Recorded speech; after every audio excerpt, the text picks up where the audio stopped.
the talk and sing the rhyme. Confidence so heavy it stops time. Eyes on the prize, yeah, that's... Welcome back to another episode of Speak Like the Boss podcast. I'm Anthony. This is Chase. What do we got going on this week? So I felt like it was important to talk about this. Okay. Get some juicy updates. Already getting into feelings here. I feel like we so when I'm looking over the content we're going to discuss on the podcast. Yep. I like to watch other people, I guess, in the dating space, whether it be men, popular or not, whatever just comes across my feed. Sure. And I found a chick. I don't remember her name. Okay. But she's got like 50K subscribers on YouTube. And she gets thousands of concurrent viewers. And at first it started off great, right? Wholesome looking girl, very attractive. And she started talking about how dating has gone to shit. She cited a lot of things. But what stuck out was how women in our generation were taught that there was no special person. You may need that for the gum. Oh, do you want me to hear it? Okay. Yeah. You may need it. If it gets to the point. Because I'm here. Well, my bad. I'll just shove it away. Okay. You want to start over? No, you're good. Carry on. We'll just slip it. Just edit it out. Yeah, I'll snip it. So anyway, she started talking about how women in our generation were taught that there's that one special person out there for them. And when they meet that person, love will be effortless and hypnotizing and they'll live happily ever after. And she's talking about how that's bad, right? That has polluted the minds of a lot of people and set unrealistic expectations, at least for women. Okay. Men have gotten it too, because I grew up watching Disney movies and having a mom teach me, you have to be the white knight and be chivalrous and, you got to be the nice guy. I think I talked about that a little bit last time too myself. Yeah. Single mom, grew up that way. Yeah. Treat women this way, that way. And it was very counterproductive in my early dating years. I'll tell you that much. Exactly. And what she was saying at first was right. Mm-hmm. But the whole time I kept thinking, well, she's saying she's single, right? Why are you single? Because she's very attractive. It's like she's preaching to the congregation while kind of being stuck in the same delusion. Like rules for thee, but not for me. Like I said, she's very pretty. So it's suspicious, right? Like, how has a guy not locked her down yet? Okay. Well, she started talking about how men should show a woman how much they want them, right? And to not give up too easily when pursuing them. And talked about how she loves being pursued, this, that, and the other, and have a guy make her feel like she's the only girl in the world. And the more she kept going, I'm like, okay, you're stuck in it too, because she's preaching, but she doesn't believe it. She wants the opposite still. It sounds like she's still looking for that white knight, right? That Disney love kind of thing that she literally just got done talking about how it doesn't exist. It exists. It's just not a turn on for them like they think it is. There are plenty of simps out there that are going to treat them that way. Well, right. And then they're just not going to want that guy. And that's kind of my point. She was encouraging simp behavior. Sure. Which it's okay to simp for the right woman, right? Who's going to reciprocate, because then it's just not simping at that point. But if she's not reciprocating, or you don't like this, she's not earning that kind of attention, then you're straight up simping, right? Side thing, kind of on the same topic. I had a conversation with a girl this week, and she flat out asked me, "Do you think I'm the prize?" Oh boy. Okay. Oh boy. And I said no. Just flat out no. And she said, "How am I not the prize?" And I told her, I personally don't want to go down this rabbit hole because I don't want to hurt your feelings. Right? I can explain it to you. But she persisted, of course. I said, okay, here's what we're going to do. I explained it to her, very short and sweet, simple. I said, in order for this or any relationship to continue down the path that it is going, you have to understand that the men have to be sought after more. The men have to be the prize, quote unquote. It's a terrible term, but it's the only way they kind of understand it. Because when a woman chases a man, you will stick around. Yeah. If I am chasing you, you will get bored. That is the end result of this whole thing. If I'm doing more for you, chasing you more, providing more for you, and you don't think that I can replace you, then you're not going to continue to find me attractive. I said, at any point, if you think that I can't go out this door and get other women, that's when this relationship's going to start to falter. As long as you understand that I have that ability and option, you're going to stick around.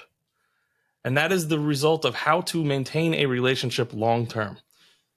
Because if you do not do that, they are going to get stationary. They're going to start to get bored. Women want the best guy.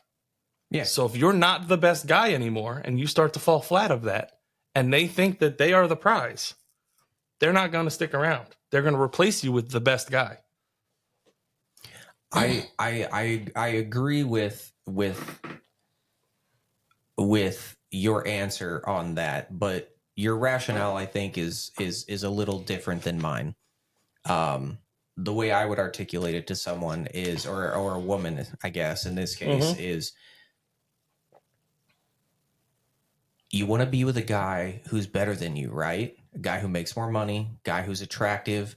You know, if you want a guy who's in shape, either way, you probably want a guy that's taller than you, some guy that can protect you, right? Yep. If you can whip a guy in a fight, you're not going to be turned on by that. You want a guy who... Well, that's not the only thing. A lot of women don't give a shit. They don't even realize that physical altercations are even a thing. And that was part of the conversation too, because one of the things she said was, I don't need you to protect me.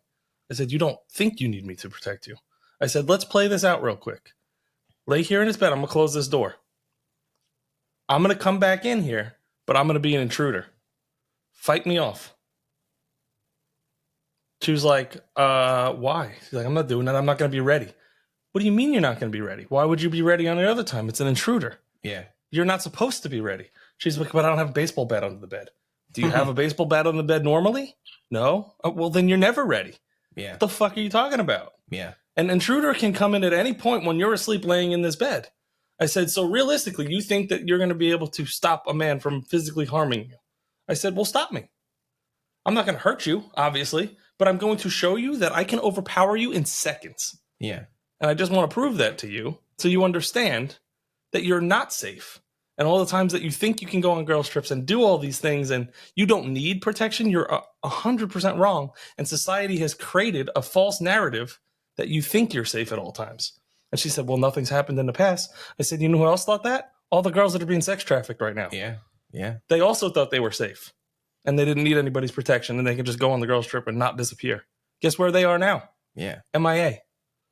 And I the fuck are you talking about? I agree with that. However, what I'm getting at is like, it's like we talked about that MMA chick, right? The dude, he didn't even lose, but he got dropped, and that was apparently that just completely turned her off, right? Right, because she's a hyper masculine woman to begin with. Different, even normal chicks, if they see any sort of weakness in that way, which is again why you need to be the prize as the man, right? But we're talking about what makes men the prize, right? I like to explain what makes men the prize. There are a lot of things. A man who makes more money. A man needs to be physically dominant. He needs to be able to protect you, right? It serves no purpose for you to be around him if he can't. Really, honestly, like if he can't fend off someone, or if he can't do better in a situation where you have to fend someone off better than you can, what's the point? Why is he there? Right. Yeah. If she is not chasing him, constantly chasing him, if she doesn't see him in that light as being like the best, right? Yeah. Then that's when she gets bored. That's whenever it becomes a turnoff and she starts looking elsewhere. So that's kind of where I go with it. That's part of it. I think you're just focusing too much on the physicality. It's money. It's everything. It's presence. It's all the things that we always talk about. Height. All the bullshit, right? But those are that's things, their checklist. But that's what makes them want that man, right? And that's kind of at the end of the day, is my man sought after by other women? They want to claim a prize that other women deem the prize also. So yes, but I think the competition more so keeps them in check than it does make them want you more. Well, it keeps them in check and it makes them not bored. That's what I'm saying. It feels like it's how you keep the relationship alive, to the point where she wants to do things for you. She wants to come home and cook dinner. She wants to, you know what I mean? Do the things that turn her into a wife. She has to want to do those things for somebody who she thinks is worth doing it for. If she starts to look at you in some kind of way, and I told her flat out, I was like, I know what my one deficiency is right now. I have something going on in my life where I'm like, here's my one flaw currently. But that's not the only flaw, and you know that that's not a big flaw to you. Because I checked the other 14 boxes for you. I do X, Y, Z, all these other things that you were looking for right down the line. That's why you keep me around with you. And the one thing is just, yes, it's a detriment currently, but that's not gonna. It's short term. It's short term. That's something that's easily fixed, because the other things, you may find somebody that fills that other box, but they're not gonna have all these other things. Mm-hmm. Yeah. So yeah. I mean, what are you talking about, right? But yeah, back to it. So a big chunk of her. So she was talking about men needing to be the nice, like don't give up too easily. Be the nice guy. And this, I'm like, how many nice guys has this chick turned away? Like if she's single and she likes the nice guy, you know that she has had tons of interactions with men who check at least a few of the boxes, are that nice guy, but you're not locked down. Women, here's the flaw. She's right, and most women are right for a specific circumstance. They know what they want long term, but they don't know how to get there. They have zero clue what it takes to build the relationship from the ground up, how to attract the man in the first place, and how to start the fundamentals. That nice guy nonsense, that's great. 2 years in, that's when you're the nice guy. You've already locked her down. You're already boyfriend, girlfriend. That's fine. Now be the nice guy. Now turn on the white knight behavior. Now open the car door. Now do all the things that she wants.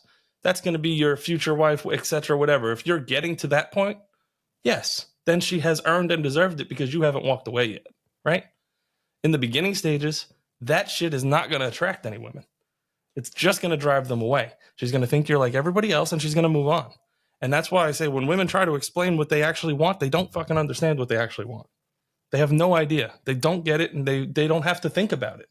They just start spouting things that make them happy, but they don't realize what they've done in the past and who they've shunned away and said, get out of here first. It just doesn't make sense. And that's kind of what I was getting at. Where's the self-reflection? Right. It doesn't exist. It doesn't have to, because we're still going to chase them if they self-reflect or not. Right. Where we have to look back and go, fuck, why did that girl stop talking to me? Yeah. What did we do wrong? What did we say? What happened? Right? Mm-hmm. Where can we improve the next time so this doesn't happen again? They never have those moments, because they just go deuces and move on to the next one within 40 seconds. Yeah. She put the nail in the coffin for me. I'm like, okay, Sure. I've got you figured out. When she said that, literally point blank, I've lost faith in men. And I was like, okay, well, you literally sound like the women that you're. I've lost faith in dating altogether. Well, no shit. And I think they have too. I think that's where we're kind of at, is we're both looking at each other like the Spider-Man meme, pointing fingers, going around a circle. But how do you sit there and in the same breath, you say, I've lost faith in men, but then you tell men that they need to be the nice guy. And if you give a woman 100%, she'll want to give you the world right back. I'm like, that's contradictory, right? I mean, if you genuinely think that a guy, at least women should believe and understand that there's more than one guy that's willing to give her anything and everything she wants, right? Provided there's an equal exchange there. Yeah. There's plenty of guys that are willing to give them anything that they want. It's just a matter of how is he going to present himself when he does it? Is it the one they want to take? But if you believe that, then how can you say that you have no faith in men? You've lost all faith in men, which is alluding to the point that you don't think that you know why she's lost faith in men? Because the guys that she doesn't want are the ones pursuing her, and the guys that she does find attractive, the ones she'll look at online or do anything, they're talking like me. they're telling her she's a fucking idiot. That's why she's lost faith in men. Which is because she doesn't want to listen. It's the guys that you're looking at and going, oh, he's kind of cute. He speaks well. He's tall. This, that, whatever the fuck they're looking for. That's the one that they're going, oh, he's saying all these wrong things. Such a red flag. Well, okay, but are you the red flag? And that goes into some of these comments I wanted to get into with you. I don't know if we want to do that now or at the end. We can do it now. Okay. But yeah, the whole point. This the point whole first. point is just she is literally preaching to women, and it's like, yeah, you have some good thoughts. You know, you hit the main what the buzzwords and the phrases that people that's going to make you go viral and be popular. Of course.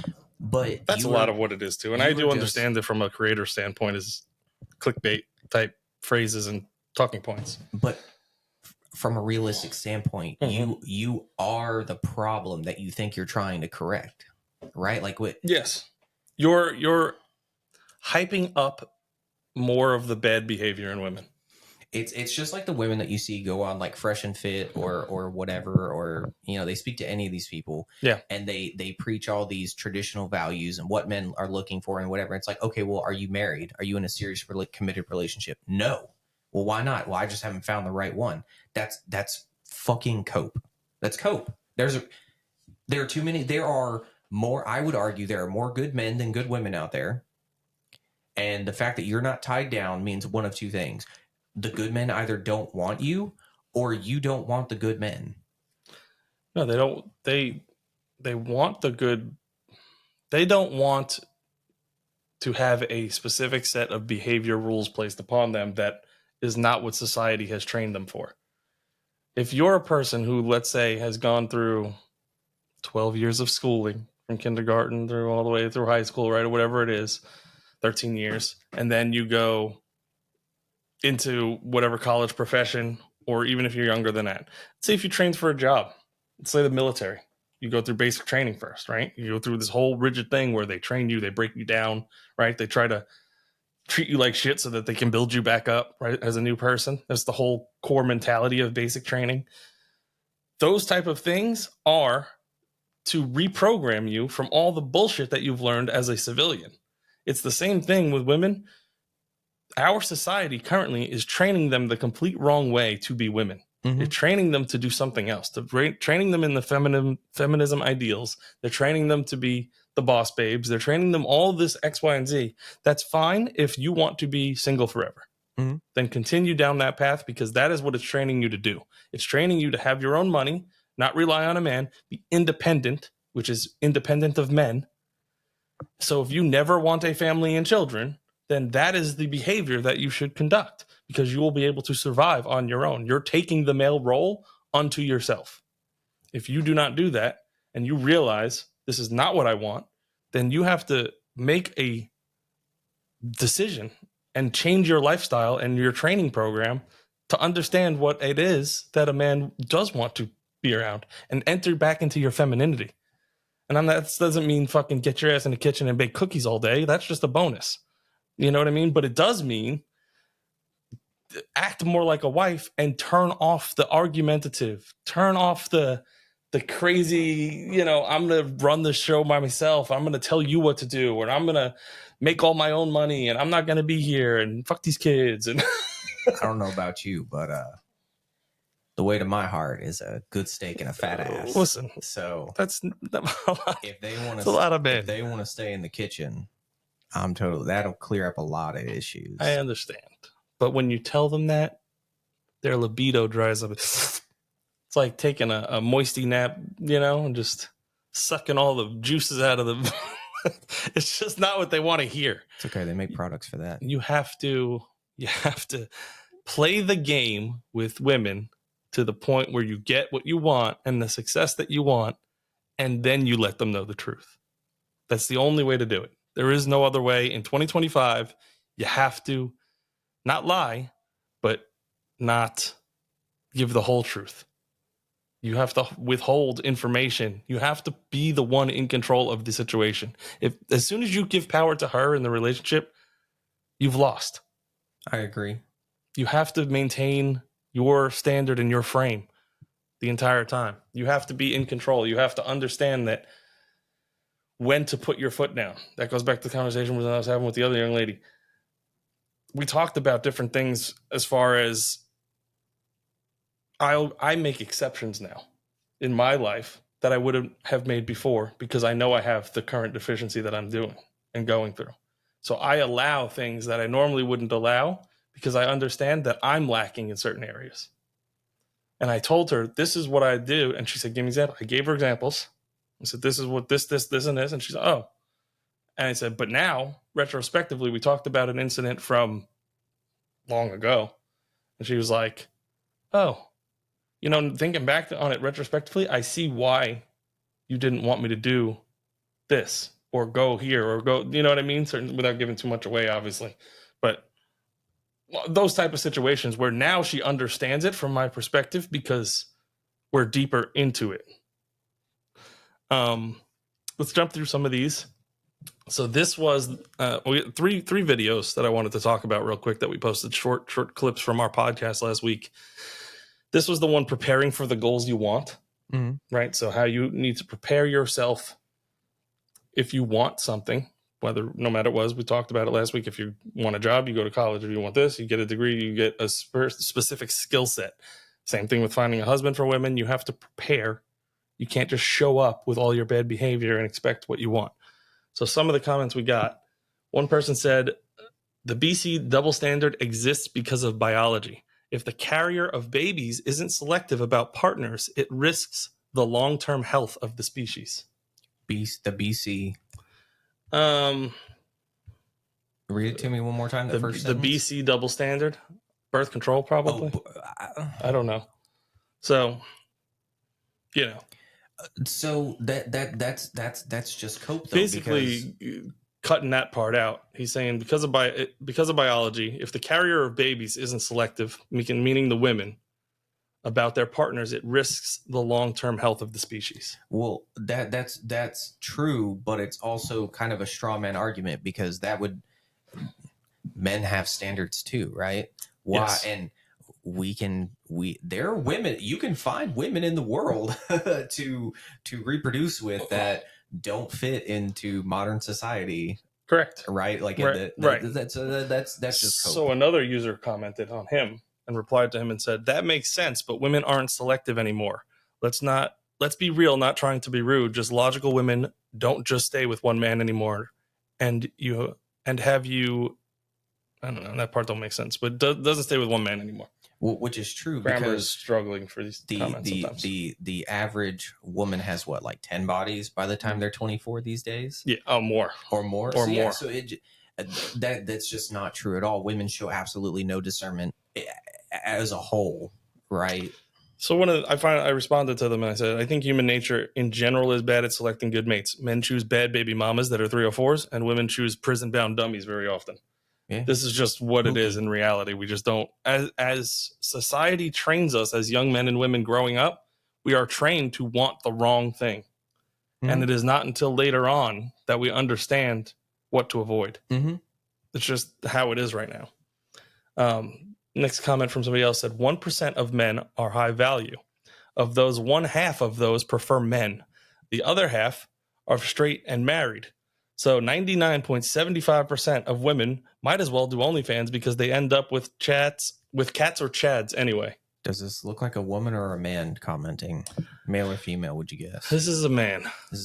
Probably. So this is nitpicking here, but realistically speaking, if 1% of men are what women are looking for, then 0.1% of that would potentially be gay or homosexual. That's what he's saying. He said, half of them. Half of the 1% is already split. Some of them are married, some of them are gay. Oh, okay, I see. That's what he's saying. So he's like, you're chasing like less than 1% of actual men at this point. Yeah, you might as well go do OnlyFans and forget about it. Yeah, that dream man that they're looking for, that dream scenario we talk about. You're absolutely right. That's roughly 1% of men. It's kind of funny that came up because I was listening to a guy say this, and of course I agree. But he was saying, the way social media and dating apps have ruined dating for mainly men. Mm-hmm. Back then, women only had access to who was in their social circle. So Correct. you had to be the 1% of those like 20 That's what we guys talked that about she in that sees, small right? town. Like, Yeah. if you had a chance with that pretty girl in a Yeah. small town, but Yeah. now it's Now, forget yeah. about it. Now you're competing with the world. Yep. I told him I agree. We need to start talking about realistic expectations and the everyday man being an option again. Mhm. Last one. And not when you're 30 plus and have 50 bodies. This guy disagreed with us. This next one. So he said, he's an older gentleman. Don't be fooled, bros. High quality traditional women do not knowingly marry Chads. And if he somehow lied to her about a count, I'm assuming body count, he will get very little action in the bedroom out of disgust. I have, after rereading that, I commented, but I have a new take after rereading it. But go ahead and let me hear what you have to say. So if he's older, that just speaks to his inexperience in today's dating market. Correct. Yep. Two, you would have to have like triple digit body count to gross a woman out. And even then it might not gross her out because she might be pushing triple digits herself. Right. I've never come across a woman who didn't want to be with a guy because of his body count. Correct. Never. I've never heard that And either. you're not the only person I know who has a higher body count. Right. That comment shows the difference in generation because he's gray haired, he's older, he's looks like he could be my dad or something, right? He's probably 60 or upper 50, something, right? So it shows the difference in generation, how women have changed from his to ours. Obviously, he's probably married. He's got a girl in the picture. I can't tell if it's his daughter. I'm not clicking on it. But I told him, true, that women often ask for the truth but don't like the result, which leads to us being without a lady. The moral of the story, be selective with your truths. Yeah, I agree with that. If that's the end of the result, that you know what I mean? Because if they can't handle what they're actually looking for, then that's why men don't tell them the truth. Because we know the result is us getting left. So we're not going to purposely sabotage ourselves by telling you the fucking truth that you can't handle. I'll take it a step further. I have been known when speaking to women. I've sometimes it's hard for me to lie, especially if I like the girl. So I'll look at her and be like, okay, are you sure you want to have this conversation? Because I know you and I know you won't like the answer. Mm-hmm. So can we just skip drop it? There you go. That's fine. And that's one way to, and that's kind of what I did with this conversation this week was like, you really want to tell me why you're not the prize? Because I'll tell you. Because a lot of the things that you do are replaceable. Like, unfortunately, I'm not going to sugarcoat this. Yeah. You have a good personality that makes you stand out from a lot of people. I will give you that. But that doesn't put you over me because I'm still far more rare than you are. By far. Yeah. That's the the thing we have to keep in mind here. Yeah. And I mean, I know who you're talking about. Yeah. Very, very rare qualities to find. Yeah. Very rare. Very rare. But again, it doesn't mean they're not replaceable. There are plenty of other women who share those qualities a lot more so than men who are everything else better than average, good looking, better than over average, 6 foot tall, you know, own a house, house. Yeah. You know, there's a lot of things that I'm bringing besides just whatever. Okay, the next we'll go through these a little quicker here. The next video was the dating deal breakers from the men's perspective. Okay. One man says, I just refrain from speaking to women who wear provocative clothes in public. I saw that, yeah. Okay. I said, that's really great willpower. Most men are attracted to the most revealing women. If we gave them less attention overall, they may learn a thing or two. Mm-hmm. He responded, it's tough to retrain the brain. Sometimes I slip up, but I recall all the arguments that I've ever heard women make for wearing it and like, yeah, no thanks. And so it's kind of fun. I actually read those comments and I thought about this then too. It's kind of, it always makes me laugh because you and I have those conversations where you talk about, well, you just need to get laid. Yeah, but I've literally, like, the experiences that I've had have put me in a position to where if my mind goes there or like that flag comes up, we'll just say that red flag comes up. Sure. It repulses me so bad. Not just provocative clothing, but any of the major red flags that you and I have talked about on or off camera. Mm-hmm. It repulses me so bad that it almost like it makes me go against my biological urge. And I just literally would rather do without it than have to put up with that shit. I do understand that part, and maybe let me re-emphasize why I say what I say.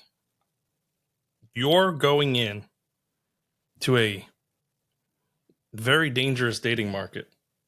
And I'll use the analogy of fighting with you. Well, yeah, of course. You're going in as a white belt because of your sexual experience and body count.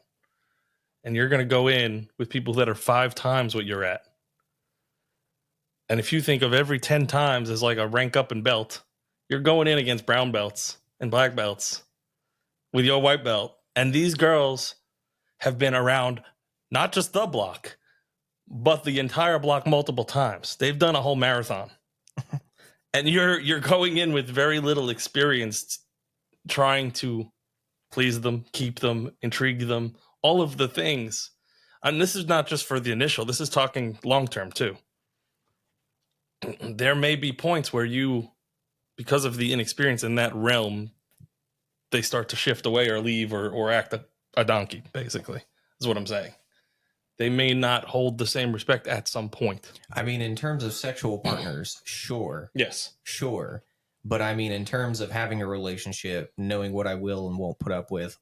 No, you have your boundaries now, right? Right. But I'm saying that their behavior is more likely to appear the bad behavior because of inexperience. And I'm not just saying in the bedroom, but I'm talking about dealing with women overall. If you, for instance, in my years, I've lived with many women for many years, different partners that I've dated, etc. Right? So I have years and years and years and years of experience, literally on a day-to-day basis, living with women for over 15 years. That experience of how to navigate the conversations of a dating market help long term, because you're not going to say the same dumb crap. You're not going to entertain arguments the same way. There's a lot of things that help you navigate through de-escalating situations. And I've seen more situations that I wouldn't have seen if I didn't do that, if I took time off and didn't deal with women for a couple of years. Does that make sense? Like if I'm just saying, I don't want to deal with them for 3 years. Well, my skills aren't going to be as sharp dealing with them. That's kind of what I'm saying. Well, true, but it doesn't mean I'm going to put up with the bullshit or not notice it. No, I'm not. That's not what I'm saying. I'm not saying you're going to put up with it. I'm saying that it's more likely to occur. What? I'll give you 2 examples. If me and you were on the exact same path, right, and I'm just using me as an example because of how long I've dated women. Could be anybody who's been in my situation with long-term relationships. If we go down the same path and we end up dating the same woman in 2 separate parallel timelines, you meet Samantha, I meet Samantha, we both start this relationship with your skill set, my skill set, whatever, right? We both get into the relationship. We successfully procure her. We successfully move in together. We're 6 months to a year in the relationship. She may come to you with something where she'll say a specific argument or a situation, and you may react poorly because you don't have as much, not practice, but experience dealing with that behavior or situation. So where you'll say, oh, that's just fucking toxic. Get the fuck out of here, bitch. You know what I mean? And kick her out or say, I'm not going to deal with this, or start the argument or yell back and forth. I would handle it a different way and say, de-escalate, change her mindset, trick her into thinking she wants something different, and then guide her in the right direction. Argument averted and the relationship continues, versus she's packing her shit and she's getting out. Do you see what I'm saying? You just get more experience with talking to these chicks is what I'm saying. At the end of the day. I see what you're saying. That's what it's coming down to. You have to deal with them more often to be able to navigate them more often, especially in today's world. They're changing every 5 years. Right. They're like for me to deal one of the alien xenomorphs or something. Right, but for me to deal with a woman long-term seriously anyway, like she's either got to be really good at hiding that shit and make me think it's worth dealing with when we get to that point. Or I'm not saying like major red flag, but I'm just saying opening Pandora's box to get to those red flags. You know what I mean? Like they're not there yet, but they're escalating. And can you de-escalate the situation and notice it way in advance before it gets to that point? Do you have the experience of saying, oh, I know where this is going because I've seen this before? Oh, well, I mean, I would say in most cases, yeah, at this point I do. Okay. Sure, I haven't lived with women off and on for 15 years of my life, Right.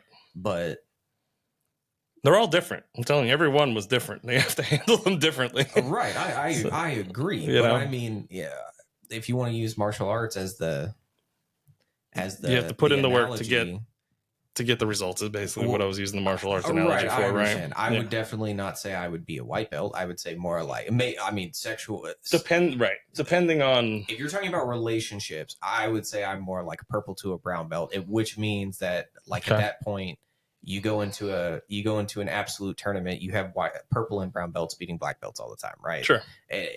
You get to a certain point to where sure there may be one or two things you see that don't make sense or you might not know how to handle, but there comes a point where you have enough experience that you should be able to navigate those things properly. Sure. Yeah.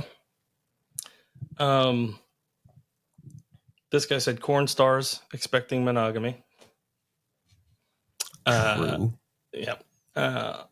This guy says on the first point, if it was actually truly just for them, why don't they get all dolled up and stay at home and watch Netflix by themselves? Because it's not fun for them. It's for others. Mm-hmm. Mm-hmm. I said, Netflix doesn't give them the attention that they crave. Mm-hmm. That's why. So they're not doing it for Netflix. Yeah, you are signaling in some way, shape, or form. You can say it's all for you. They want attention. Right. But Self-gratification. But what about this makes you feel good about yourself? Because you know people are going to find you sexy and appealing and attractive, right? So this is the one I wanted to get into here with you. So this one is the one I just posted yesterday, girls' trips being a red flag. This one blew up. The first one I'm going to read to you is Against Us. We're going to love this. They said, Welp found the Incel Red Pill podcast where men who lack good social skills make broad, unsubstantiated claims about women instead of looking critically at themselves for their inability to date. So, respond before I tell you what I wrote. Are we just like ad hominiming here? You're gonna go after us and call us incels because you don't like what we said instead of articulating a counter argument? Zero. What is there to argue? There's not. First, I mean, they're arguing us because they think that things aren't red flags that women do. If you well, it's clearly a woman. Clearly. If you want to argue about it, simp. If you want to argue about it, let's argue, but articulate a counterpoint. Don't just call us incels. And I mean, that's just stupid. Saying that we lack social skills isn't impressive. Yeah. First off. Yeah. that's impressive. Now I was initially going to write a whole lot more, but there's 150 characters as for a response limitation. So I couldn't really go in as much as I would have loved to. Mm-hmm. So I kept it short and sweet and said, you know what? You're right.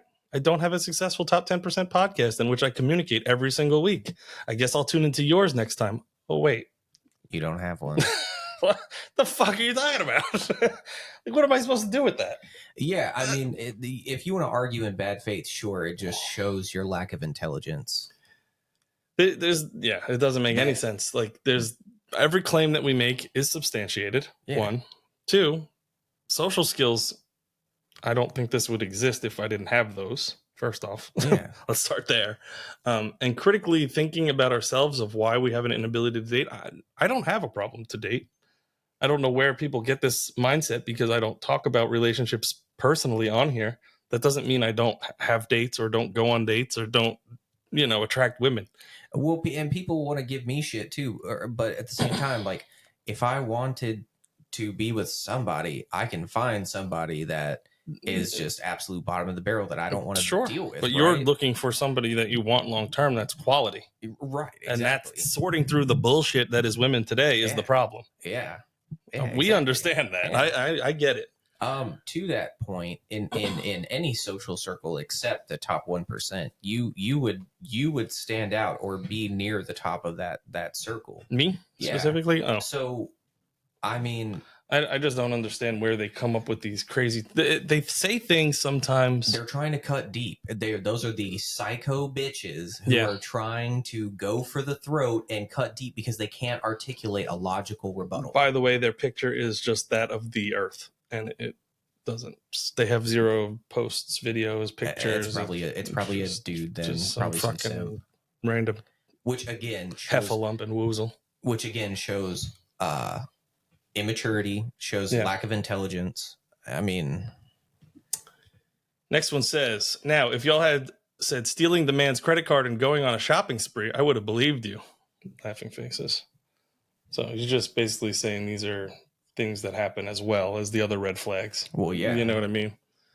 I said I've seen that happen too. Not as often, but it does happen. Ooh, okay. So when I was still working in a branch at a bank, for anyone watching for context, someone who was high up in the local police department came in, and I felt so bad for the dude because he was so embarrassed to tell us, but he had to so that we could try to dispute all the charges and get his money back.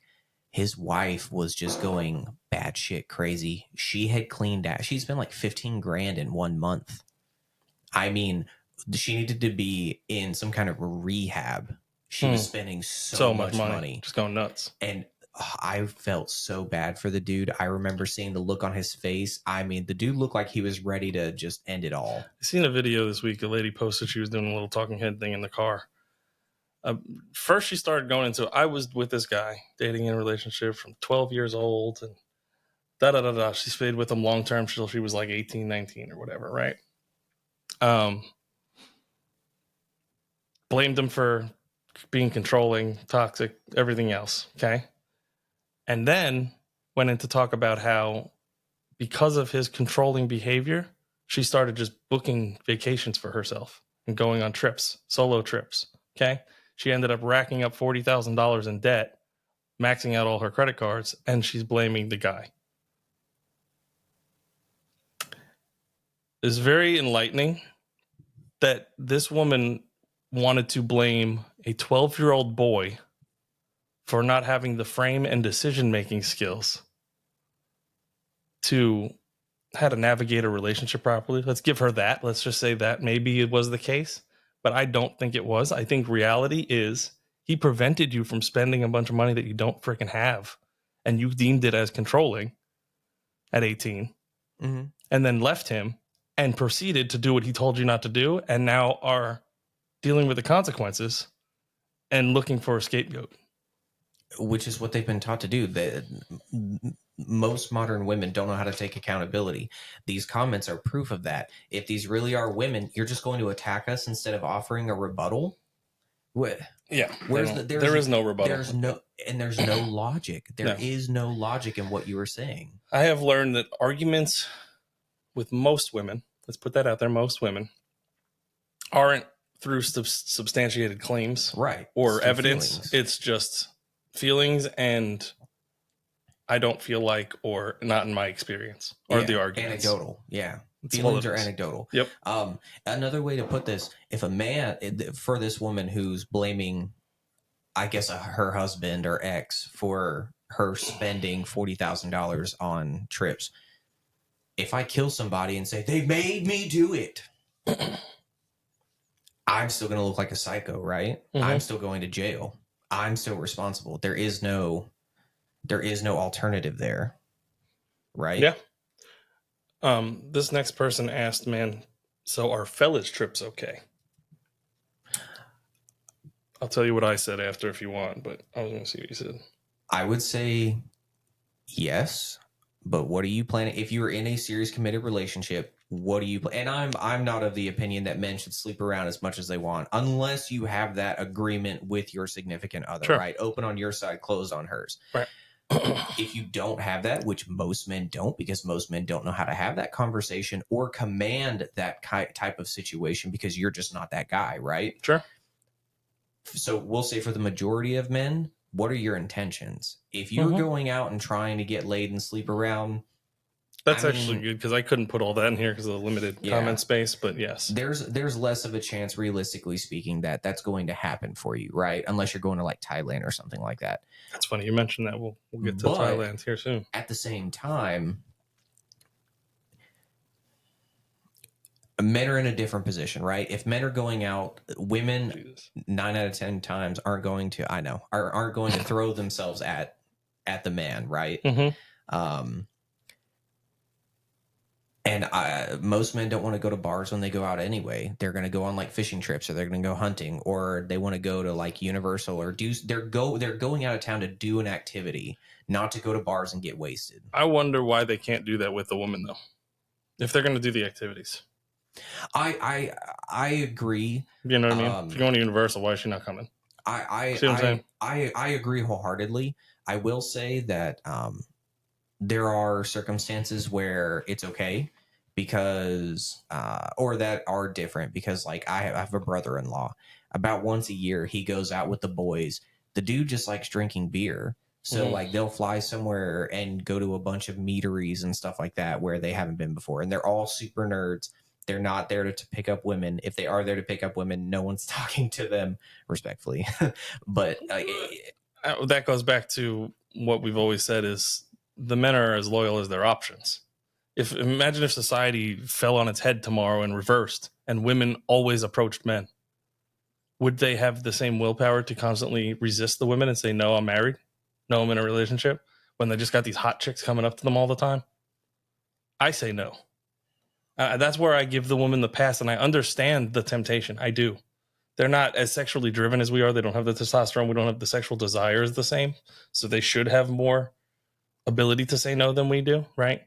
But from that same perspective, if the roles reversed, I understand why the temptation is there. But that's the reason for the red flag of the girls' trip, because it emphasizes the temptation.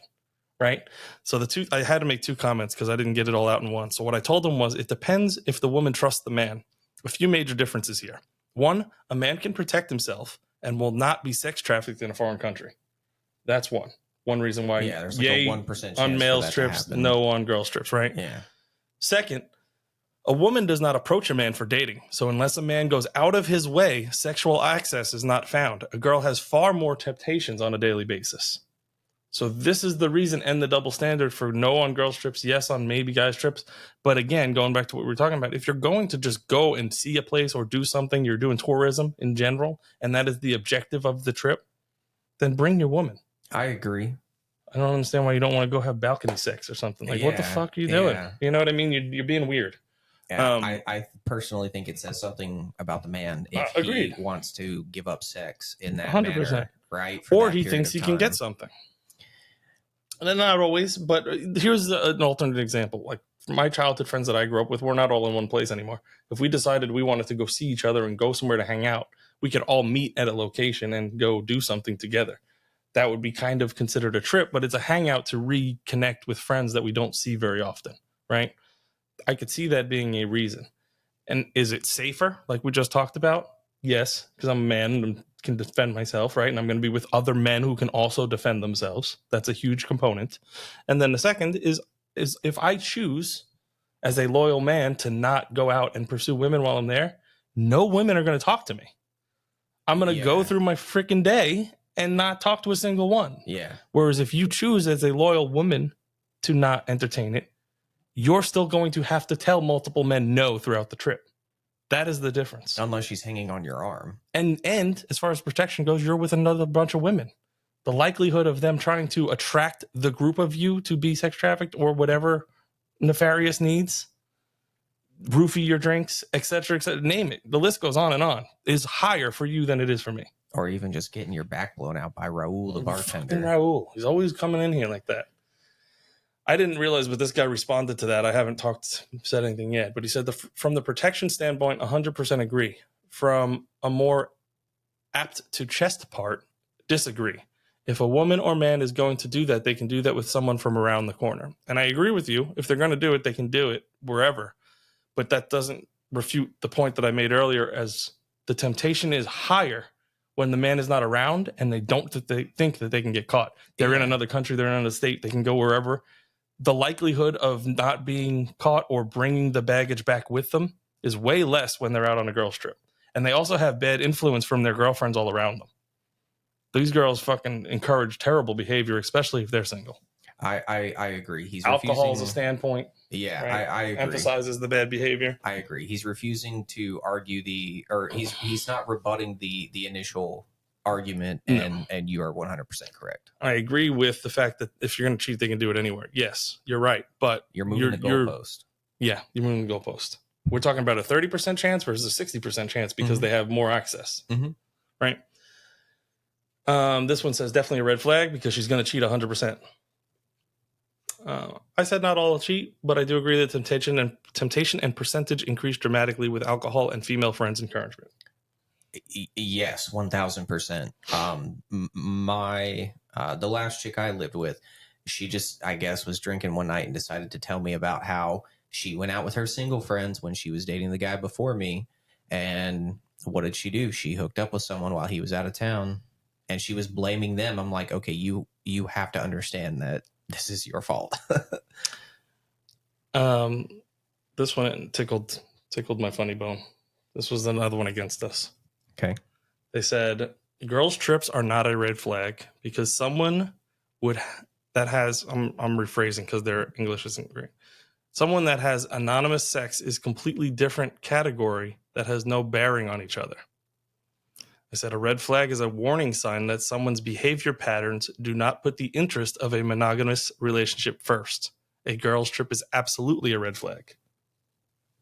Their their rebuttal doesn't even make sense. No, it's just saying that they're basically trying to say that somebody who would go out and cheat or have sex like that, anonymous sex, doesn't have any bearing on a girl's trip. It's going to happen either way. So I'm saying it's a red flag because a red flag is basically someone who's not putting the relationship first. They're putting their own desires first. That is what a red flag is. So they responded. And that sleeping around and girls' trips are not correlated. So I literally copy and pasted the definition of correlation for them because they're completely wrong. Correlation refers to the statistical relationship between two random variables or bivariate data. And I would say that they do based on definition. So basically breaking that down for this person, if they're, probably never going to see this, but put it out there for anybody else. Correlation is basically taking something that says these two things normally don't have anything together, but because you put them in the same category under the same umbrella, now they do. And what is the variable difference of change because of the two partnering? So you're saying that a girl's trip can statistically increase the chances of X because of Y. That is literally what a correlation is. So for you to say that these are not correlated, you're an idiot and don't know the definition of correlation. Not only that, but I know I have seen statistics. We could find it quickly where women have admitted to cheating or being open to cheat going on girls' trips without 100%. their significant other. 100%. And it's a shocking amount of women. Absolutely. And you'll never know. A lot of time they'll never tell you. Then you never find out, and Raul wins again. Yeah. Yeah. So we've been going for probably a little over an hour already. Do we even want to jump into the topic? So what I was thinking is we could use this for clips. This part. Yes. Okay. And then go back into this for the actual episode. But it's if you want to keep recording. I don't care about the recording. We can just keep rolling and just let it run its thing. I'll use all of it for clips if I have to. All right, we could use you know it what I mean? We'll just put it all together. I don't care. We don't want like a 2.5 hour episode. I see what you're saying. Clip it into 2 episodes. I mean, we can do that too. You have to cut this part out. I mean, it don't matter. Yeah, I could flip just a couple of words. Okay. Well, let's just jump into the topic anyway. Then we'll see how long it takes, and then we'll decide from there.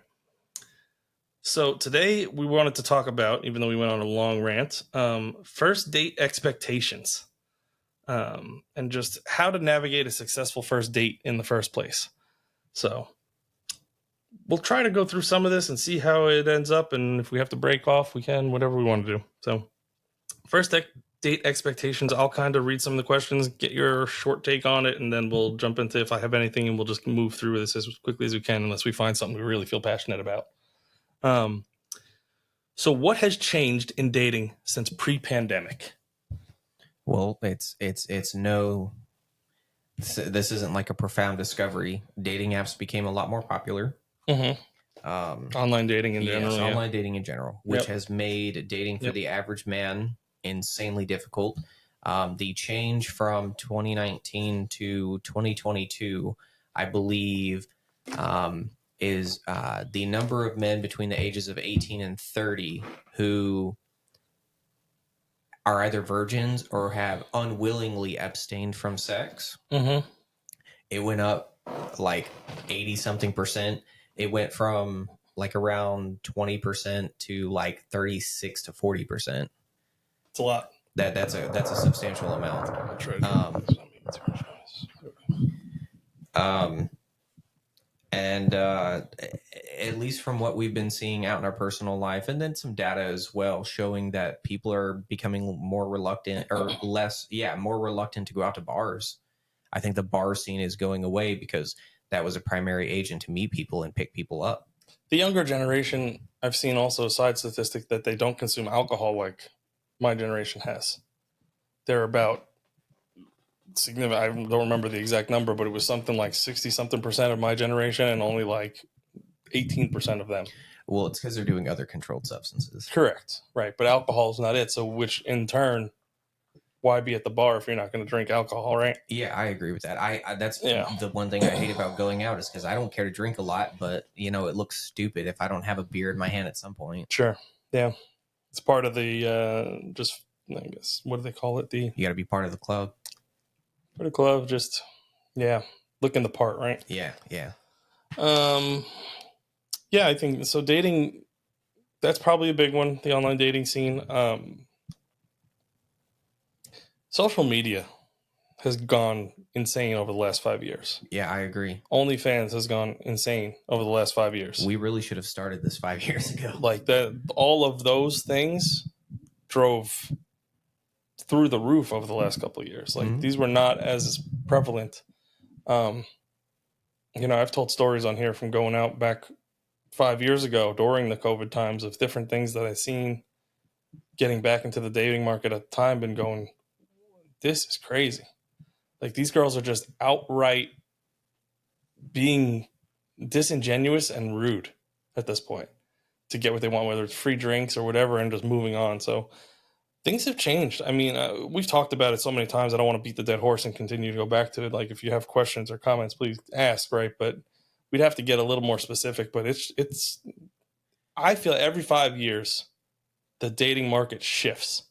And in 5 more years, it's going to be a completely different landscape than it is right now. So that was actually going to be a question I was going to ask you. Do you think it's just completely changed from 5-10 years ago? Yeah, not even the same world. Not even close.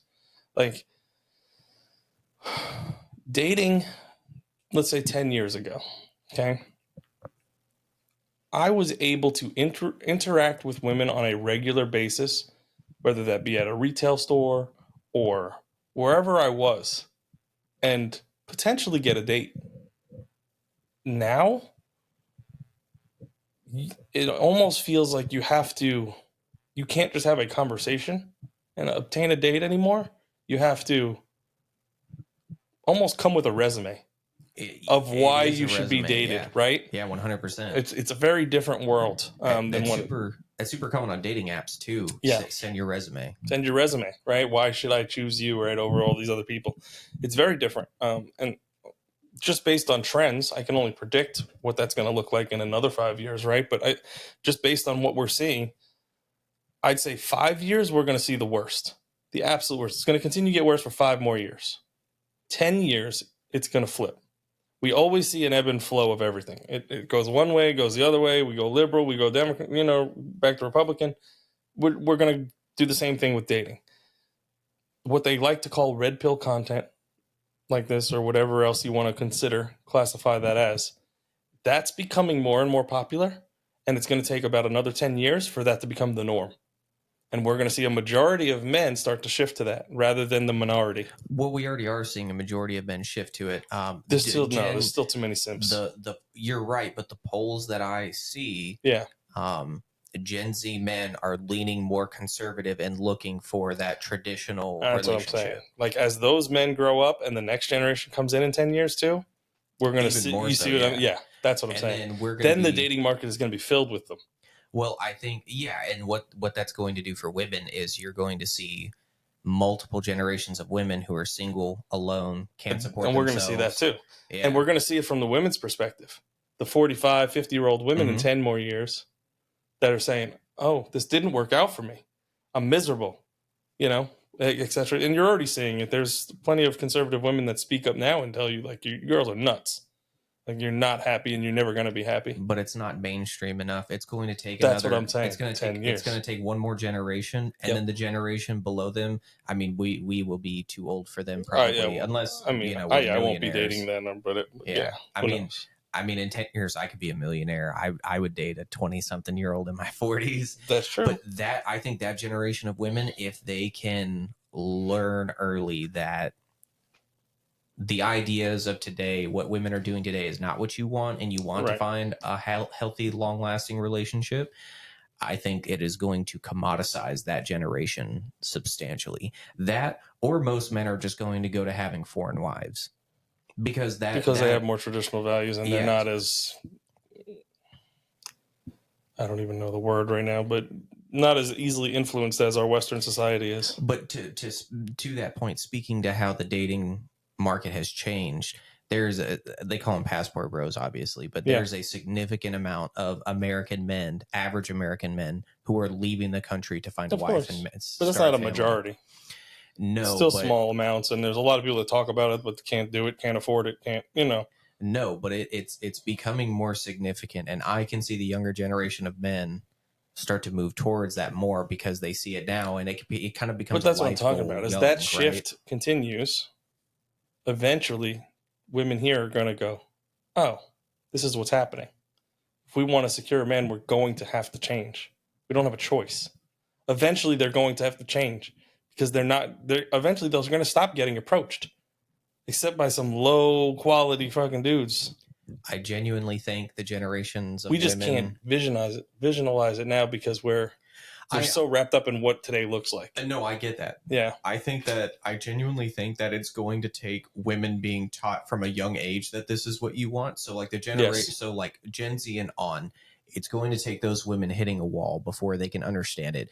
It's not going to take, the movement isn't going to do it for them. It's going to be an astronomical amount of them going, oh shit, this didn't work and now I'm going to be alone. Sure. And I mean, for my own personal example, I have a daughter and she's old enough in 20 years. She's going to know. I'm going to have the kid so educated on dating. She's going to know every trick any guy will ever come at her with. Well before she ever has to experience it on her own. You know what I mean? She's going to know all those things, and she's also going to know how she should act and what not to do. If I see your butthole on the internet, Daddy's going to kick your ass. Yeah, you know what I mean? Exactly. It's not going to go down that way. Like, we're not doing that. So we're going to set standards, and we're going to abide by them, and we're going to move on. So we'll start going through some of this. The rise of virtual first dates, going into what you were talking about, how to leverage them to your advantage. We noticed this on an earlier podcast with virtual first dates. Yeah, I have nothing on this. I have no experience with it. I thought about it for a second. I said, virtual first dates, I don't think we're talking about traditional first dates. No. I think we're talking about meet somebody on a dating app or online through Instagram and then having a video chat. That's the first date. Okay. You see what I'm saying? Like a more grounded, hey, let me make sure we're both not getting catfished, communicate with each other. Let me make sure your voice isn't crazy and you sound like Godzilla. And you know what I mean? That's our first date, right? A 30-minute conversation over the phone where we can see and interact with each other before we go and meet up with each person and waste each other's time. So I think that's where that's coming from. Embracing authenticity. Ditch the facade and be yourself. Yes and no? What do you think? On a first date? I think there's a difference between trying to act like something you're not and acting more reserved. Right. I most definitely am going to be quieter, act more reserved on a first date than when a woman has been dating me for a little while. I need to know, me specifically, I need to know where those lines are, what she's okay with and what she's not okay with in terms of like, because I mean, I'm going to make comments and joke about shit all day long. I need to know what I can and can't joke about, right? That's true. Or where that I think everybody shows with the best version of themselves when they meet somebody new.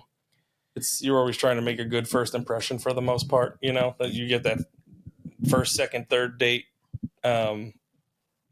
Yes, performance. yes, but you still have to be authentic, right? Like I'm still Yeah. going to make jokes. I'm still going to I might try to put them in an awkward situation to see how they react, see if I get a good one out of them, right? Yeah. And it, I mean, it comes down to you have to understand that whether you are yourself or not, the woman is going to be into you if she's into you. It does. I mean, unless you just do something insanely weird or creepy. Sure.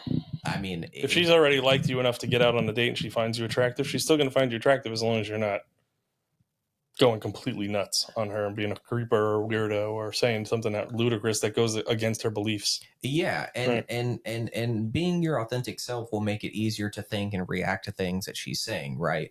Um, I almost think women can smell blood in the water when it comes to something like this because I genuinely believe that a lot of women do put up a facade, Yeah. not just on dates, but in general. So the more men do it, I genuinely believe most women can sniff that shit out. So she's gonna know if you're not being genuine, right? Sure. Yeah. I mean, and you see women all the time. You see like a decent looking guy and he's just clumsy or super awkward, and then he finds a really good looking chick who's just into it, right? Mm-hmm. So I mean, no matter who you are, you're going to find someone who's into it. You just need to be good at filtering through those women instead of trying to be what that woman wants you to be or what that woman's looking for, right? Yeah. Because I mean, what happens Yeah, whenever you're not trying to fit her mold. You're being yourself while still being charming in your own way. Yeah, because what Right. happens whenever you've been dating for a while, okay, drop the facade, and now she thinks she's being lied to because you're And not who you were. this is for both. I wouldn't say just the men. I say women need to do the same. Don't pretend like you're something you're not coming into that. And Yeah. you know, if you're out partying every night, express that so he understands what kind of person you are beforehand. You know. Yeah. Conversation starter. So how do you break the ice? I like trying to make a woman dream, right? Okay. And that sounds kind of overtly romantic, but I'll kind of explain. Ask her about things that make her think about things she wants to do or like her future, right? So, you know, if you could live anywhere for a year, where would you want to live and why? What are the things that you would do on a daily basis? Right. Get her thinking about places she wants to travel. Get her thinking about where she sees herself in 5 years. Yep. Ask questions that make her think, right? Something she may believe strongly about or something that she used to feel strongly about, but now she doesn't. Leaning more towards, like traveling and things that make her kind of tell you who she is in that way, or you find out the kind of things she likes. If it's things that you guys can do in the future, one, it's ammo, right? Because you can use that in the future. And two, the more she thinks about doing those things with you and she can picture you in those settings, I think that helps her build a picture with you long term. Like she can see dating you long term when she's looking at those things and she's talking about them with you, right? Right. Yeah, that's true. Yeah, you're painting the picture of what the future could look like with you, right? So some of the things that I had listed there is like moving beyond what do you do, right? Yeah. So you don't want to talk about, oh, well, I do this for do. That's the basics. Let's get that out of the way quick and easy. Let's not linger on that too long. Leveraging shared interests for natural conversation. I've talked about that. If you find something that you guys can talk about, whether that's a history buff, she likes travel. Oh, I've been here. I know about the Colosseum. I know about XYZ, something that you wanted to see. Let's talk about this, right? It's interesting to you because of your shared passion for it. And you can cater your questions to lean into that too. You know, what's something that you like to do, but you may not be very good at? What's something you've been dying to try, but for some reason you just haven't yet, Sure. right? Yeah. Stuff like that. Of course, yeah, because it brings questions out of them that they're not used to being asked on a day-to-day basis. Mm-hmm. They'll get asked, what do you do for work, from their coworkers, from their girlfriends, from their sisters, from their cousins, from their all these people that they're not romantically involved in. Yeah. They want a different inspiration from the people that they're actually interested in. Yeah. So instead of saying, what do you do for work? Yep. What got you into this line of work? When did you decide and what made you determine, hey, I want to do this? Right. That's right? better. That's all actually a lot better. And if you get a bad reaction out of that, or she's like I've dated so many women, they're like, oh well, I had a degree and I had to get a job. Okay, put all that shit aside. If you could do anything else right now, what are you doing? Yep. What does that look like? Why is that important to you? Right. Make her think, because that leads into what I talked about, making her dream. What is that something you can do for her in the future? I'm not saying, butthole content. Butthole content. I'm not saying sell her on something that's not realistic, but if you have realistic plans for yourself in the future to be able to put her in a position to do the things she loves, start an animal rescue. Yeah. If she's a church girl and she wants to be able to go on missions and stuff, and that's something that you guys do, like, find ways to put yourself in those positions with her, right? Sure. And asking those questions, she's going to stay intrigued. You're making her think about her future, and there are things that you can potentially work towards in the future. Last thing I had was utilizing current events and pop culture for engaging discussion. So that's a double-edged sword, because you do want to talk about things, right, that are current and intriguing that she may know about, but you also don't want to talk about things that are political in nature or diversive in opinion. So I actually put it. I had to think about this one hard, very hard. Because again, that's really hard for me to not talk about current events and not get into politics or something. Yeah, you're going to jump and start talking about your own beliefs, right? How many women do you know that are not just obsessed with music in some way, shape, or form, or movies or TV shows, right? Some kind of media to that regard. It's their only hobby. Right. So what artist do you think is super underrated right now? They will rant about that shit. It's not bad. It's not bad at all. Or like, but you might not have the same musical taste and might not be able to talk about. No, but there should be some kind. You should have the tact to be, or the tact. Sexy you should Red have or something. You should, well, you should have the experience to feed off of what she's telling you to come up with better questions, right? That lead from there. That's good. I like that one a lot. I also like bringing up conversations about celebrities or I should say, I have brought up conversations about celebrities and stuff. Like, she talks about a movie she wants to see or just saw. Oh, well, why do you think so and such? Well, Jack Black. What do you genuinely think Jack Black is like a cool person? Outside. Get them thinking about stuff like that. That's not actually related to the movie. It's random. My only cautionary tale for that is to not go so off topic where you're not talking about each other. You have to figure out a way to take that conversation and bring it back to both of you. And what building a relationship with you will look like. So if you're talking about music, going down that path first, how does talking about her musical interest or artist relate to you? Can you go to a concert together? Can you, right? You're bringing it back to you two. Same thing with the movies and things like that. Like, oh, you like those type of movies? What's your favorite genre, et cetera, et cetera? Oh, I like this too. This is my favorite. Have you seen it? No. Okay, well, let's watch it together someday. Something like that, where you have to find a way to still circumvent it back to the conversation at hand, which is, let's not just talk about other people, because now she's going to go home thinking about Jack Black and not you. Right? I see what you're saying. Yeah.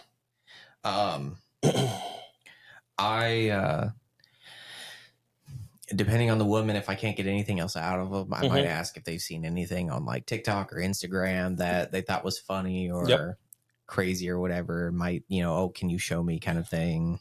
Maybe you can find out what kind of humor she's into. Okay. Yeah. It's all good. Yeah. Perfect. Just little things that she interacts with throughout the day. Yeah. Like whether it's a TikTok clip or something, right? Something that she's...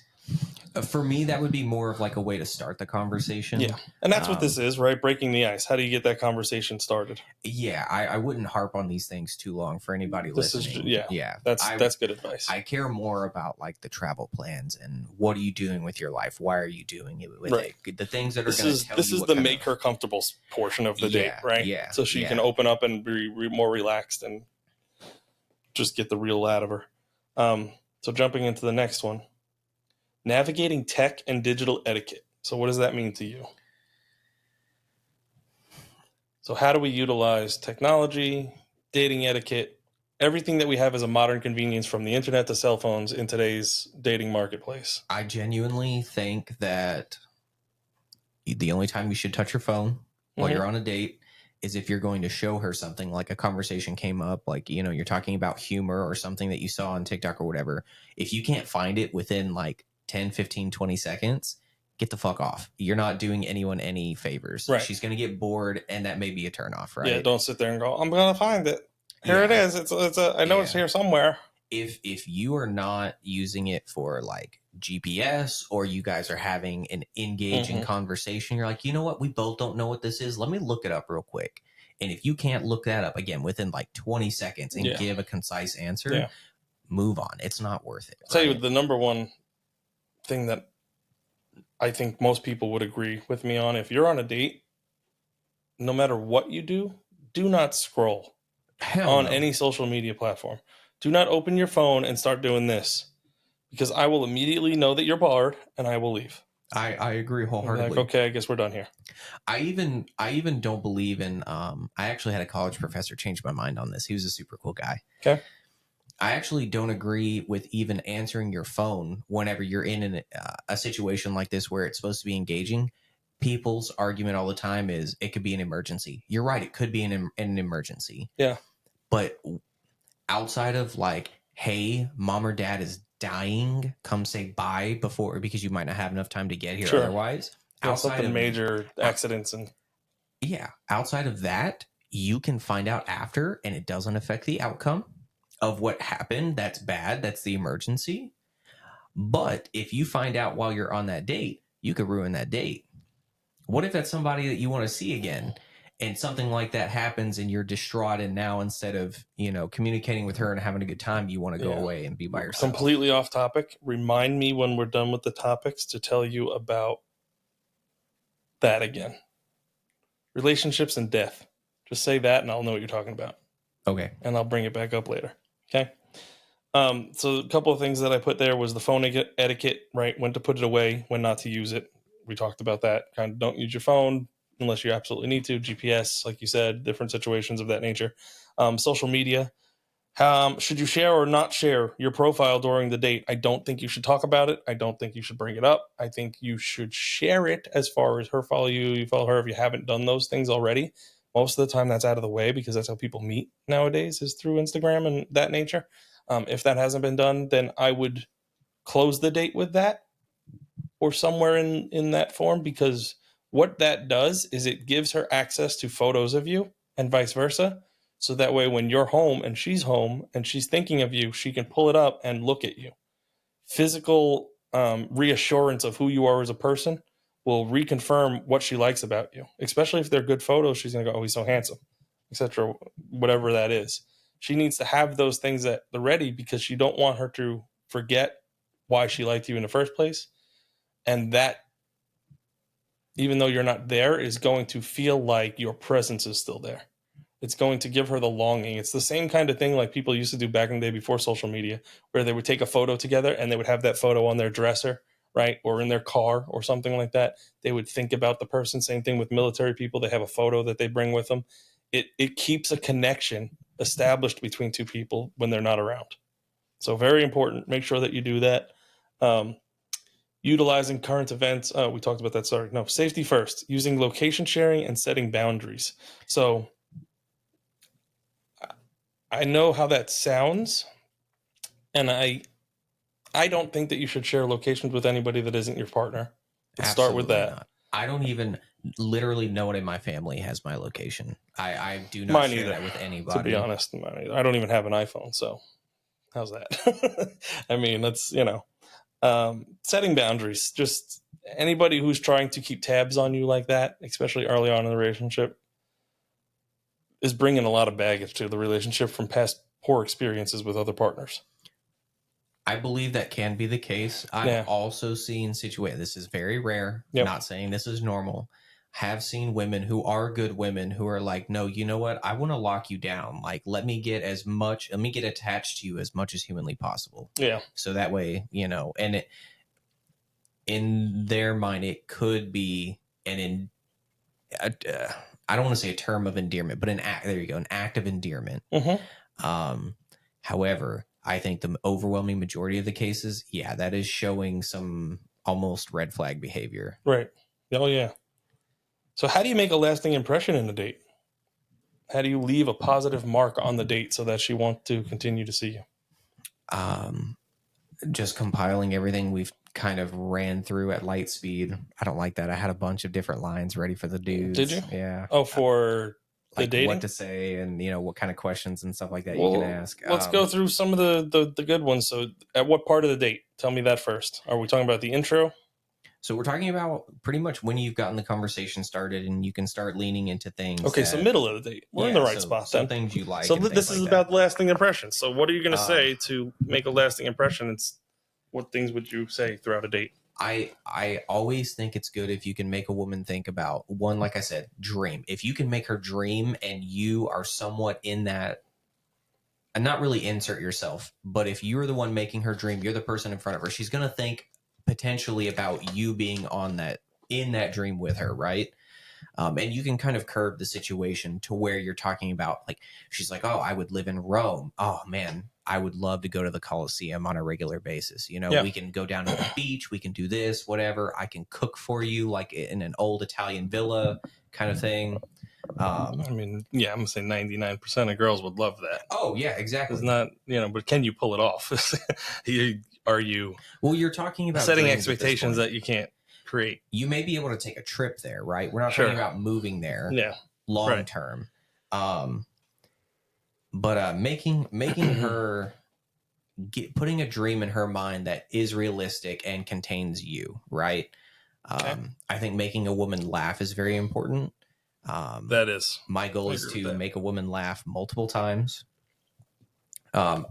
I think you should make some kind of sexual pass at her. Not saying you're going for her pants, but like you need to let her know that you are physically into her. Agreed. I think she will remember that. Yep. Don't leave it in the friend zone. That's for sure. Yes. Yep. I personally, this doesn't work for everybody. I genuinely believe in saying at least one thing that is at least slightly absurd, depending on the kind of vibe she's giving me. Kind of depends on how far I can take that, but she's going to remember that and tell her friends later, right? Hopefully it's like a good interaction. But you have to find ways to say things that are going to make her remember you. Sure. Or it could be as simple as asking the right follow-up questions to what you're talking about. Mm-hmm. You have the icebreaker question. Okay, how are you going to follow up from that? She tells you where she wants to go. What can you guys do there? Can you see yourself there? What about that is significant to the both of you? Okay. And we talk about having a fun first date. I typically, if I'm having a good time, I will always try to go to dinner after or do something like that, right? Maybe it's just get a quick drink or whatever. Let's emphasize that for the people who haven't watched previous episodes is I don't think going on to dinner is a good first date. No, I want to have a good time. I want to do something active. Yeah. Something fun. To give an experience, not a meal. Yes, an experience, not a meal. Agreed.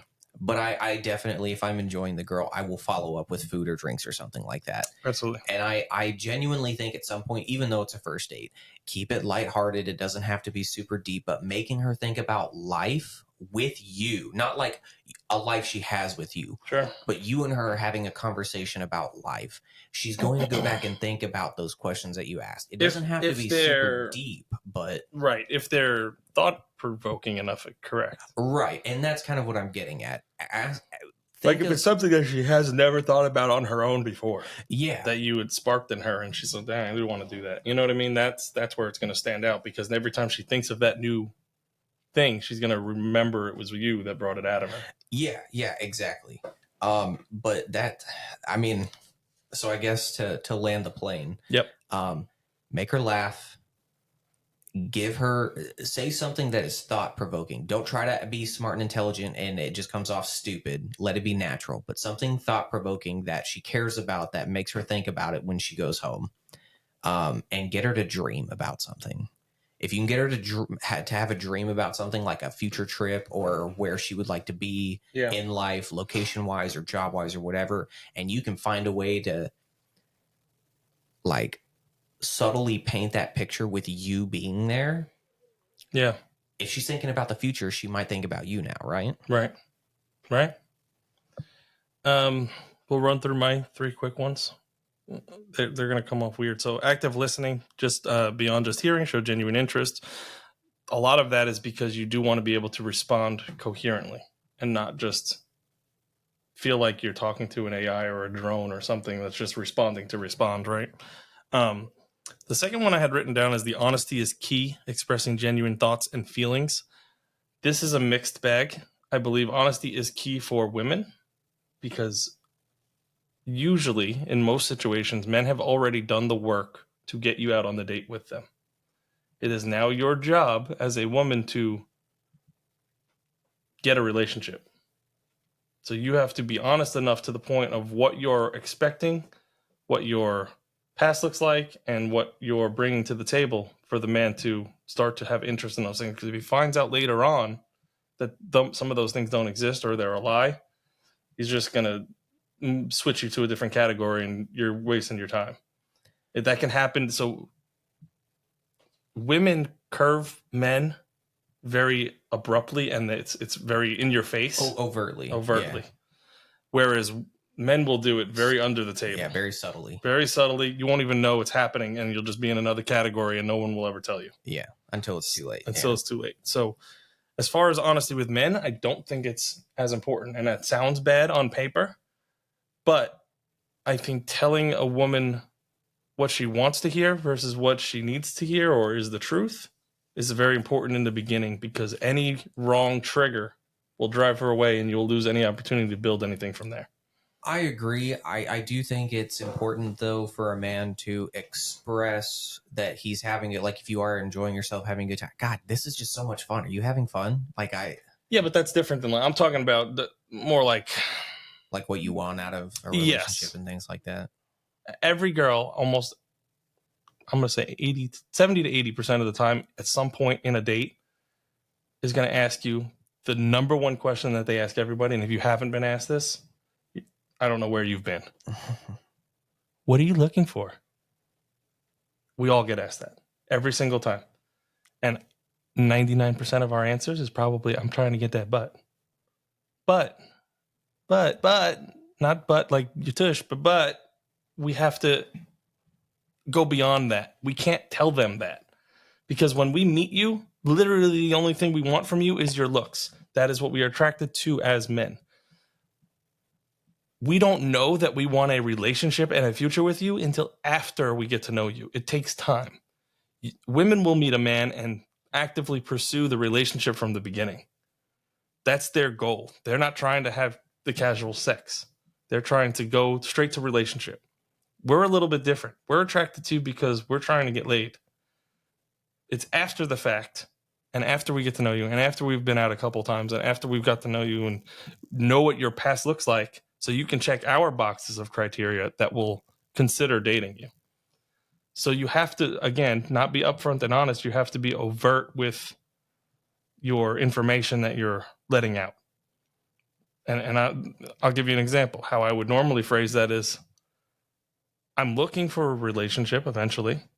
I don't know if that's what I want at this moment. I'm trying to figure that out with the right person.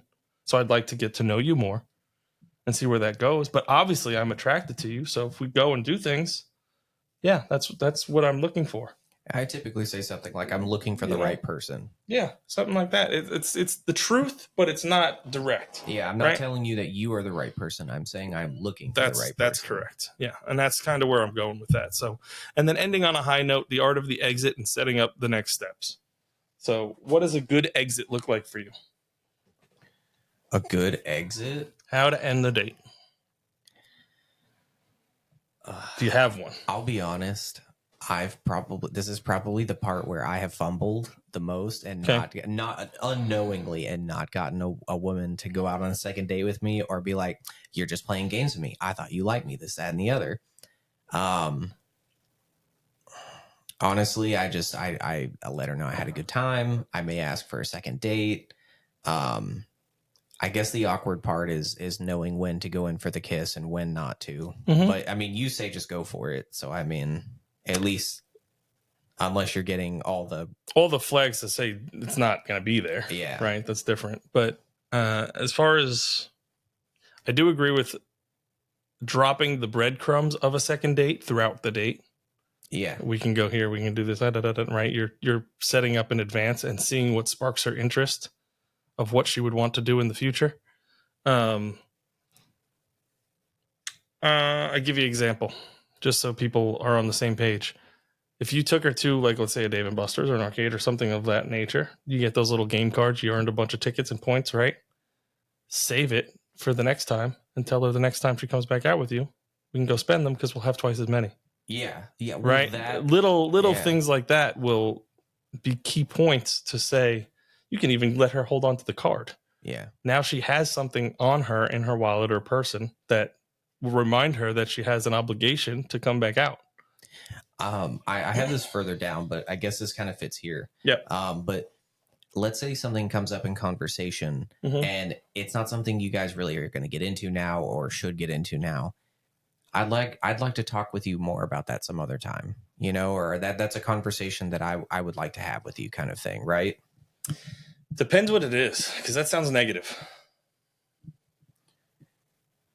It sounds like, depending on the topic, it could be like, I'm not trying to ruffle feathers right now. You see what I'm saying? Okay, yeah, I see that. It's one of those, like, that's like what I would tell the kids, like, wait till we get home. We're going to talk about this, because we're not doing this in public. Yeah. As far as the ending in the high note, and you were saying going in for the kiss and things like of that nature, most of the time you do have to set yourself up for it. So whether that's walk her to the car, right? Get to the point, walk her to the door, whatever it is, wherever, depending on where you're going, who's driving with who, separate cars, etc. Yeah, you have to first put yourself in position.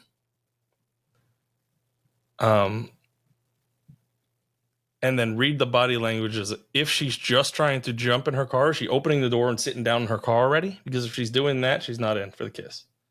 Is she standing outside the car still and entertaining conversation? Then she's probably waiting for it. So there's different ways to look for it. The last time we talked about this, I've got so much feedback from different people talking about, just do it. You're just a pussy. Just Like women? Men and women.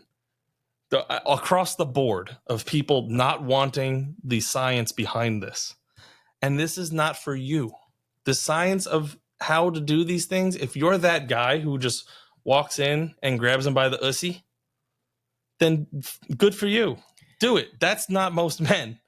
Most men don't have the confidence to do that. I would rather get shot down for the date in general than have a woman turn away from my kiss. God, I mean, seriously. For me, that just... Some of these men are just aggressive. That's what it is. Yeah. They're aggressive, and a lot of these other dating coaches teach them to be aggressive, right? I was going to bring that up. That's what the dating gurus, all that shit, that's what they teach. They teach to be super aggressive, go for it all the time. You will eventually, 1 out of 100 that's going to land. Right? Great. And you'll be a freaking sex offender the other 99 times. You'll be a registered offender. Like, what do you mean? I would seriously rather get rejected up front than for a woman to turn away. Reject my all I'm kiss. saying is be intelligent about it. Just look for certain body language. Be smart about what you're trying to do. Understand yes and no. 100% of the time, go for the hug. This is the easiest way. I'll tell you right now. If you're standing outside the freaking car, go for the hug and read the body language. If she's going for the hug and she's embracing you, or she's giving you a side hug.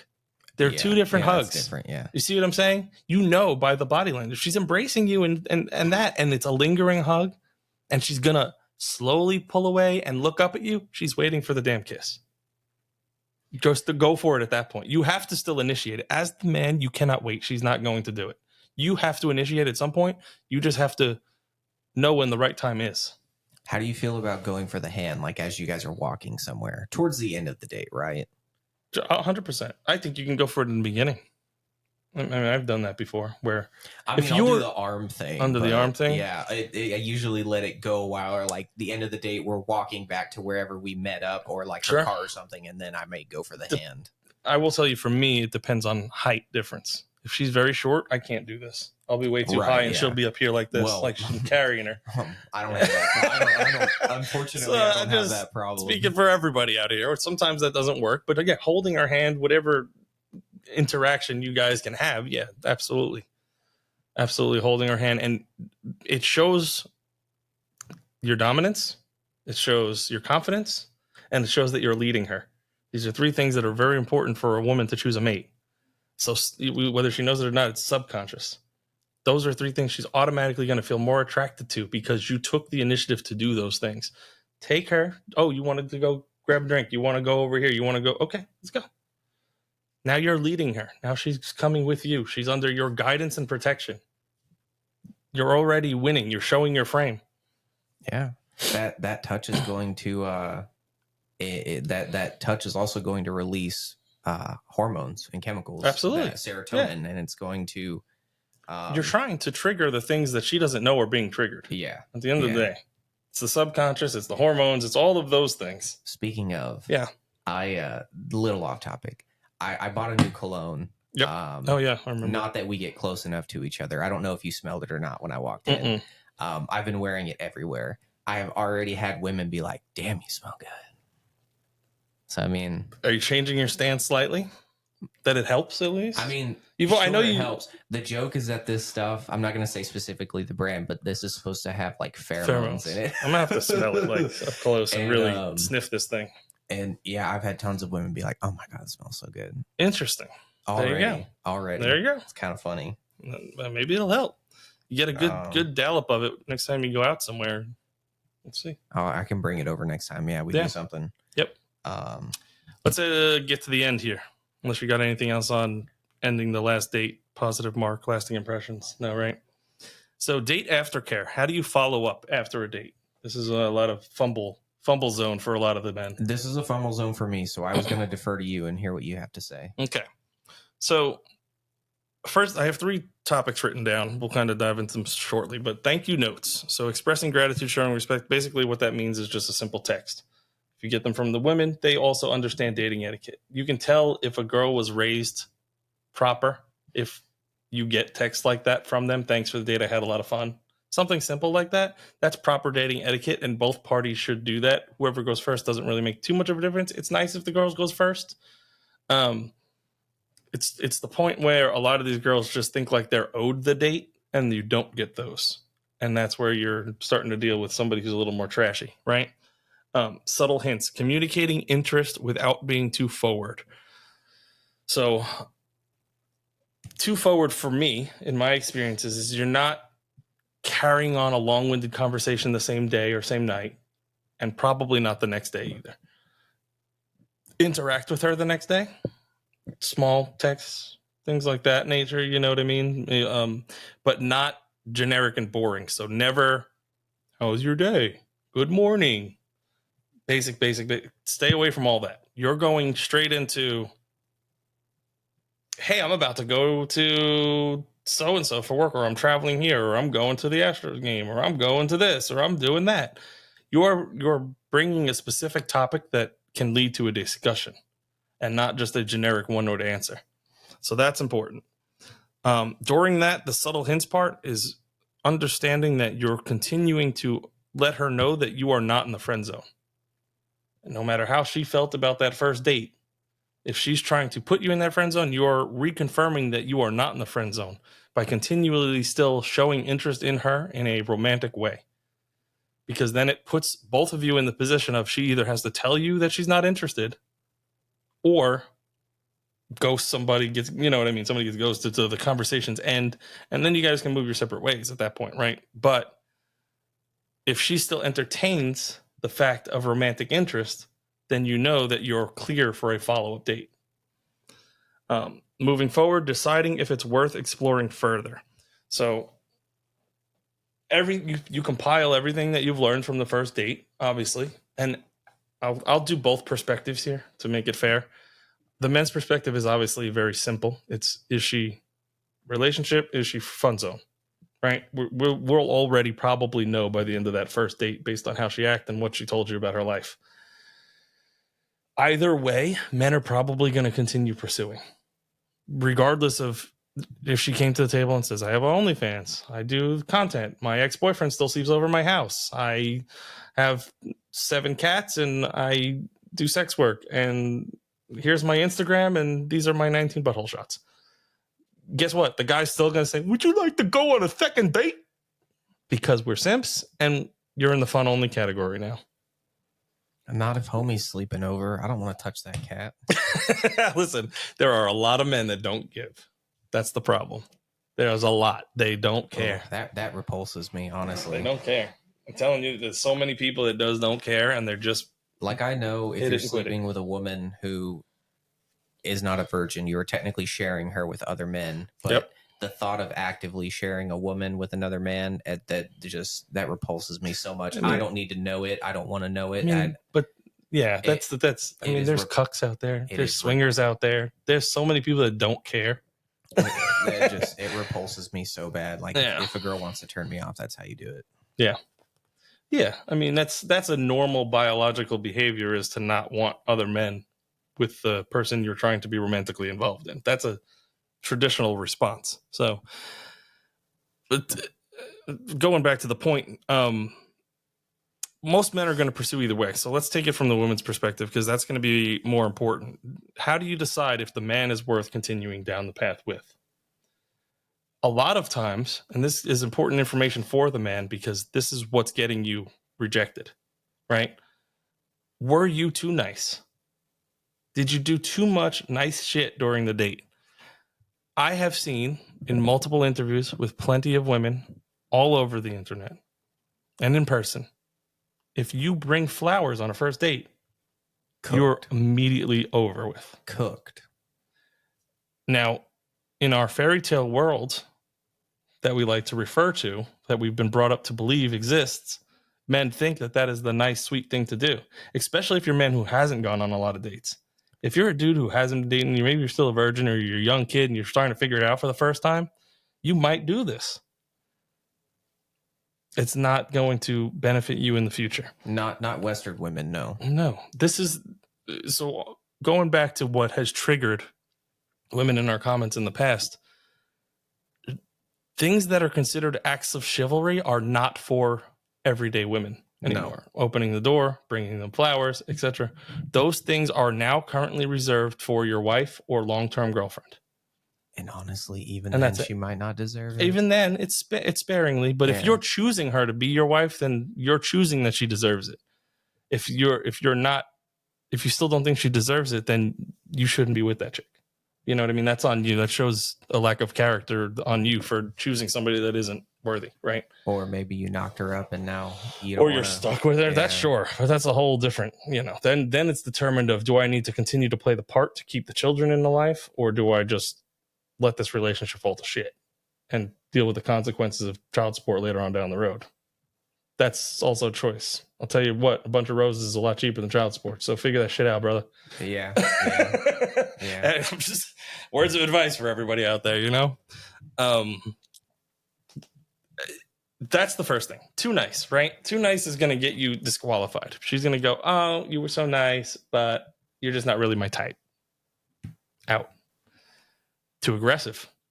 If you become a creep, or you're too aggressive, or you're too forward, or you just seem like you're too into sex, or if you bring up the fact of having sex on the first date, like, when are we going to have sex? You're out. To that point, I have had the best success trying to match a woman's energy. And then you can apply this to life in general. Yeah. But when I meet new people, I try to match their energy. Is she soft? Is she more soft spoken? Is she kind of mellow? Mm-hmm. Okay, I'm going to sit back a little more. I'm going to lower my, the volume of my voice. I'm going to talk more like this. I might talk slower. But if she's like going at it and having a good time and like super upbeat and energetic, like I'm giving that to her as well. I think while still being yourself, being able to mirror personality will get you far in a relationship setting. Yeah. Do that always under the guise of, don't fall into this crowd of everybody else. Remember, you still want to stand out. So I agree with you. You shouldn't be shouting at her if she's trying to be quiet and mellow. I do agree. But with reservation to still show why you're different than everybody else. Right. Because if everybody does that, then everybody's the same. Well, right. See what I'm saying? You have a point, but at the same time, mirroring personalities is psychologically proven to make people more comfortable with Correct. you. That I agree with that, especially in the beginning of the date when it first starts. You want to just somebody. I think it was a Brazilian photographer, if I remember correctly. He did a recent photo album of different people. I don't know if you've seen it. It's going all over the internet. It's 0 drinks, 1 drink, 2 drink, 3 drink, or whatever, right? 3 drinks in, 3 wines in. And he took a photo of them after each one and how their facial features change and how they're way more happy and like relaxed and released and all of these things throughout this alcoholic experience that they all had. It was men and women. It's just interesting to see what people truly want to portray when their inhibitions are gone, you know, and how happy and relaxed they are versus what they portray when people are judging them. And I think as a society, we're judged far too often, whether that be in dating or work-related settings or whatever it is, where we're always stern and focused, and especially men. We have to be like a hard exterior a lot of the times. Yeah.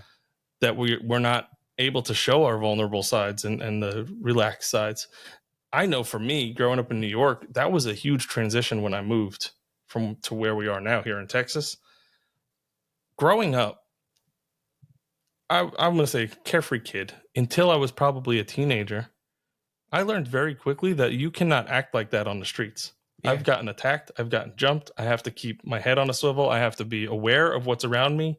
When the homeless people start yipping at me for money or trying to talk to me or, hey, bro, you got the ghetto fools at the gas station trying to come up to you. All of those things, you have to learn to put on a demeanor of don't fuck with me. Yeah. You know what I mean? That you cannot be yourself because of the environment that you're in and growing up in. And when I came here and every neighbor is, hey, how you doing this morning? It's so different. It was the culture shock that people talk about. I mean, it's different when you live in the city and out of the city. And sure. live when I still go out into of the city, you still it's see the it same way. sometimes, for sure. Yeah. I agree with you wholeheartedly, though. I mean, I walk around like that most of the time anyway. Like, I just have a look on my face, like it just, not that I'm intimidating, but it's just, you know. So that's part of what I was talking about with the aftercare is your objective during the date is to get yourself from point A to point Z all the way to the end where you're relaxed and do the same for her. So that now when you continue texting, it's not from a stranger standpoint anymore. It's now she's so comfortable with you. She's talking to you like one of her people. You know what I mean? Like somebody she can interact with, because the idea of the whole thing, and we've talked about this in the past, is after you have sex, everything's relaxed. You're so much more comfortable with each other because you've seen each other naked and everything else. It's kind of the same thing. You're breaking down those barriers little by little because comfortability is key. The only reason she's going to want to continue to hang out with you is if it's comfortable. If it's not comfortable, let me ask you a question. Do you want to do tedious things? If I tell you have to go get your driver's license renewed or something like that, no. Everybody wants to put that shit off. If I tell you have to return some dry cleaning or fucking return a Blockbuster movie tape, right? Every time I have to get my inspection and my registration done, it takes me 9 oil months. Changes. Yeah, it takes me 9 months to get that shit done. That's all. I always almost get a It's ticket. the same thing with dating.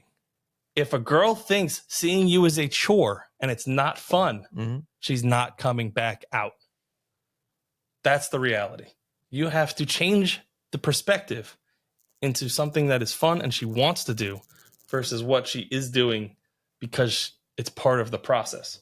And a first date is a chore. And that's why a lot of girls flake and never come out on that first date because it sucks.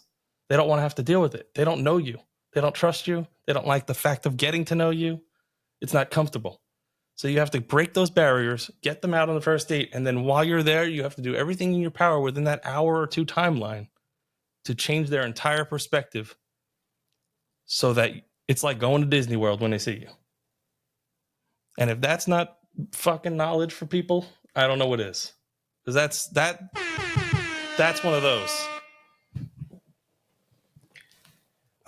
Anything else to close us out? Yeah, so let's get this done. If you want, I have very specific things you can ask on a first date. I thought of a lot. Okay. Like icebreakers and shit like that. Yep. So I kind of already went through several of them. Let's see here. Oh, okay. So like you want to talk about music and things like that. What's a song that instantly puts you in a good mood? Okay. do you associate, you can use that song, or maybe just say in general, is there a certain song that you associate with specific people or moments in your life? And then that may lead into another conversation, right? If she doesn't bring up something that's too vulnerable, obviously you don't want to go too deep if you don't have to. No, you don't want to trigger bad memories, right? Right. Ask them if they watch a lot of TV. Ask them if there's like a movie star or TV character that they strongly relate to. Like, you just feel like this is you, right? Right. Like in a joking way. What if I always told you, like, I see us as the two characters? Oh shit, I don't know. What was it? Vegeta and Goku. Oh yeah, Vegeta and Goku. Right. That's true. Right. To me, it just fits. So something like that. Yeah. If she's a book reader, is there a book that genuinely changed the way that you see something? And that could get political, so Right. tread carefully, but it may be something else. It could be, how they treat certain people. They could be reading like 1984 or Schindler's List or something like that, right? Do you prefer to, leaning more into books, right? Do you prefer to escape into like a fantasy, like a fiction novel, the fantasy of a fiction novel? I'm just going to throw in there real quick. If you find a girl that actually reads books that aren't just like romance novels, that's crazy. Yeah. She might be a keeper off the bat, because that's crazy. But that is a fantasy, right? So many girls don't even never even opened a book. Yeah. Fuck. Yeah. By the way, if she reads romance novels and she openly admits that to you and you can get into her pants, she wants you to do something freaky. Oh yeah. I would be like, what's the craziest thing you really liked in a book that you didn't know you'd like, or something? You know what I mean? Or what's something you read that you want to try? Let's go observe that later. Yeah. If she's artsy, what's something you made that you're really proud of? What kind of feelings do you have when you paint, or when you do this, or when you pottery? This is going into exactly what we talked about finding a similar interest, something that's her interested in that you can speak on. Right. That too. Yeah. Whether it's the pottery, it's an artistry, it's all of those things. Yep. I went to PAX South a few years ago. Actually, it was like 2019. And one thing that we listened to a panel was talking about the psychology of video games, right? Or the psychological impact they have. And they always talk about how that game that you played as a kid growing up, like it was your favorite game, you played the shit out of it. Yeah. And then later in your years, you go back and you want to play it. And oftentimes it's hard to stick to, or you just jump right back in it and you just keep going. Right. Right. And they talked about, was it the game, or was it what you were going through that the game helped you kind of get through, whether it be like your parents are getting a divorce or it's just a hard time in your life, something like that. Yeah. Right. Yeah. So something I've asked before, growing up, what was your go-to game? Why, what about it, or why do you think you stuck with it for so long? Why is it so endearing to you? People have that with like their childhood movies too, like the ones that they've watched 100 times, right? Yeah, exactly. Yeah. Okay. Some things about pop culture, I don't think I don't like asking about that kind of stuff. So yeah, that's pretty much it. I sat there and thought about all the different questions I could ask. Just good. I mean, every guy should have a bunch of at least like 5 to 10 questions that they just have in their back pocket. If things start to get stale and you have that awkward silence, yeah, you just whip out and change the subject and make it interesting again. Just always have something. If you are not used to speaking to women, or at least in this way, or if you have no idea what you would ask as a follow-up question, practice on the homies, practice on everybody else around you, get used to thinking about what kind of follow-up questions you would ask. Or like, just try, kind of just more of just a trial and error thing. Yeah. I've noticed, even though we'll end on this, that when creating this podcast 11 episodes ago now, I had the intention of a certain demographic of men being our audience, the ones that don't get out and get women, because I know they exist, but apparently they're not interested in this kind of content either. And that's been the surprising point to me. If they are, then they're not letting it be known. They're doing it very quietly to the point where I can't see them interact with us, whether it's through comments or likes or whatever, right? The ones that are actually interacting, they're either, I'm going to give them benefit of doubt and say that they're the Chads, right? Just to not belittle people. But more likely, they're people who are overconfident, that they think they are the Chads and they're not. And that's what I'm starting to see in what our demographic is. It's a lot of people that want to come at you and say, well, I know better than you. Because, well, I would like to know, and this is not to attack people, but I want to know what your criteria is that makes you think that you can come to the table and correct the guy who's doing a podcast on dating, who has successfully done this for many, many, many years and has helped other guys get women, and very ugly guys that are cross-eyed, guys that are out of shape, right? Severely out of shape. Like, if I can get them laid, then I know what I'm doing. I know what my criteria is, and that's why this show exists. And I'm giving you verbatim information and able to talk about it for 2+ hours. But if you're going to give me a quick comment and tell me that I'm incorrect, I need to know what your standpoint is and why you think that you have a platform to do so. Let us record a discussion on it.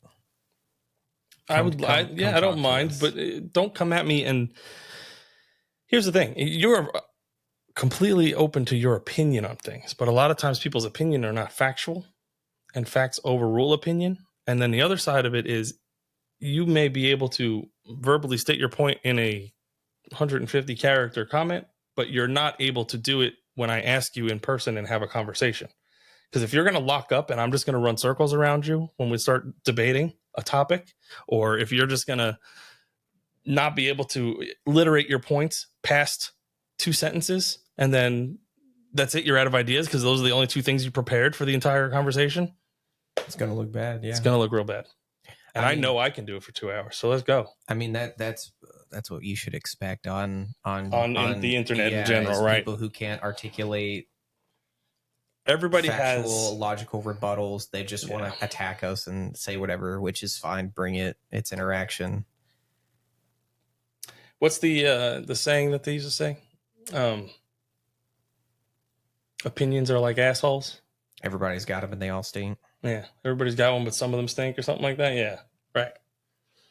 That's kind of how I'm feeling about a lot of the things. I appreciate the people that just want to have general discussion. Truly, I do. You guys are, very influential in what makes me drive to continue to put out content and respond to everybody's comments, because I enjoy it. I do take my time out of my day to sit down and lay on the bed and go through all the comments and make sure I think of a thought out discussion that we can have in the comments, and make sure I like everybody's posts and everything else that as I see them. I'm busy also. I have things that are going on in my life, so I can't do it immediately, but I definitely try to at least once a day to look through everything and see what's new and what traction we're getting. So to those people, I appreciate it. I don't know if you'll ever see this because not a lot of people watch the full content. They watch a lot of the clips, but that's the world we live in. Everybody likes short form content. So that's all I got for today. You want anything else to close out? Maybe like, subscribe, comment. Comment. Yeah. If you would like to articulate a logical rebuttal to anything we've said, please leave that. If you just want to be a hater and try to cope and call us incels, we like that too. Yep. We have become affiliates with True Classic. Yes. Let me put that in there. I will drop that link below when I post this video. Yes. And I will try to put it on some of our profile pages as well. But use the link. If you click on our link and then make your purchases, you'll get a discount. Other than that, I think that's about it. That's our first sponsor. So thank you to True Classic for approving us for that. And that's all I've got for today. Later, guys.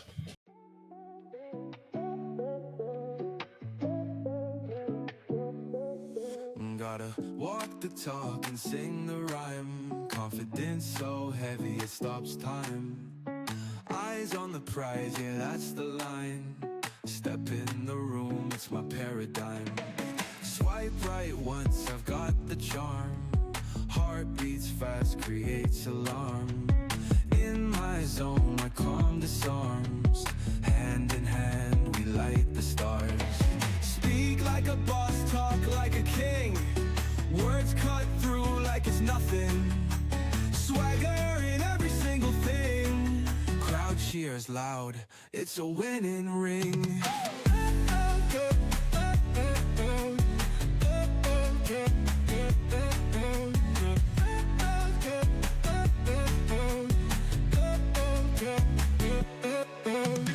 Date nights lit like city lights. VIP, we own the nights. Success in love, reach new heights. Whisper sweet and hold her tight. Confidence flows like a river wide. No need to hide, just glide and ride. Challenge me though, I've got the pride. In my world we'll all collide. Speak like a boss, talk like a king. Words cut through like it's nothing. Swagger in every single thing. Crowd cheers loud, it's a winning ring.